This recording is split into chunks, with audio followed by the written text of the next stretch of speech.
നിരന്തരം സമരങ്ങൾ തന്നെയാണ്. വയനാട് മെഡിക്കൽ കോളേജ് ആയ അന്ന് മുതൽ തുടങ്ങിയിട്ടുള്ള സമരങ്ങളാണ് ഇന്നും തുടർന്നുകൊണ്ടിരിക്കുന്ന ഒരു സാഹചര്യത്തിൽ നമുക്കറിയാം വയനാട്ടിലെ മെഡിക്കൽ കോളേജ് എങ്ങനെയാണ് മെഡിക്കൽ കോളേജ് ആയത് എന്ന് നമുക്കറിയാം. ഈ നാട്ടിലെ ജനങ്ങൾക്കറിയാം.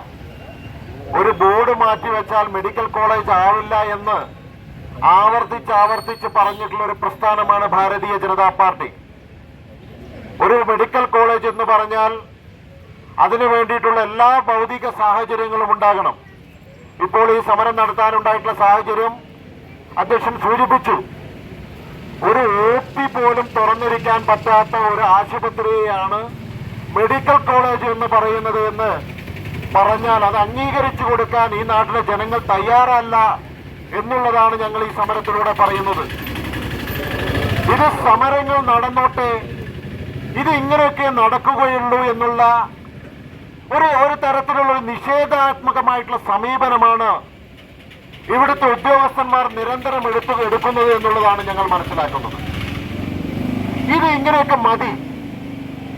എല്ലാ തരത്തിലും ഞങ്ങൾക്ക് ഞങ്ങളുടെ ശമ്പളം കിട്ടുന്നുണ്ട്, ഞങ്ങളുടെ സംവിധാനങ്ങളൊക്കെ കൃത്യമായിട്ട് നടക്കുന്നുണ്ട്.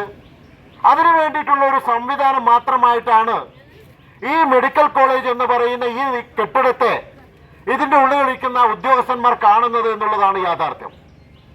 മറ്റൊരു മേഖലയിലുമില്ലാത്ത ആ നിഷേധാത്മകമായിട്ടുള്ള സമീപനം ഒട്ടേറെ ആളുകൾ ഇവിടെ സൂചിപ്പിച്ചു.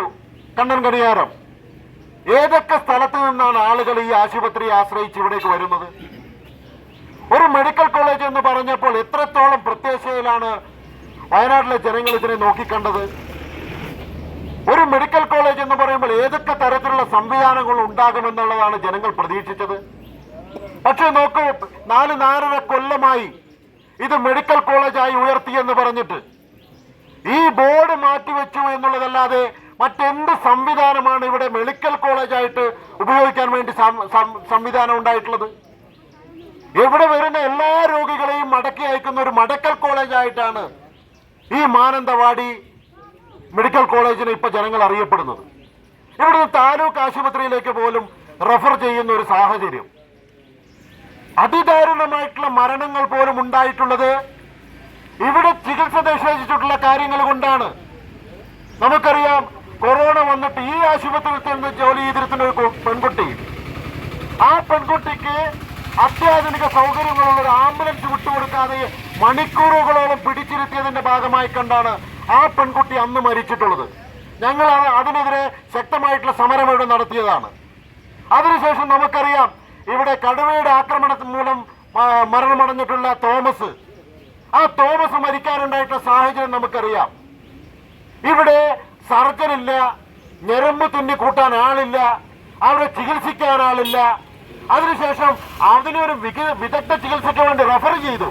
എന്നാൽ ആ റെഫർ ചെയ്തിരിക്കുന്ന ഒരു അത്യാധുനിക സൗകര്യങ്ങളുള്ള ഒരു ആംബുലൻസ് വിട്ടുകൊടുക്കാതെ ആ പാവം ആ വൈത്തിരിയിൽ വെച്ച് മരണമടയുകയാണ് ഉണ്ടായിട്ടുള്ളത്.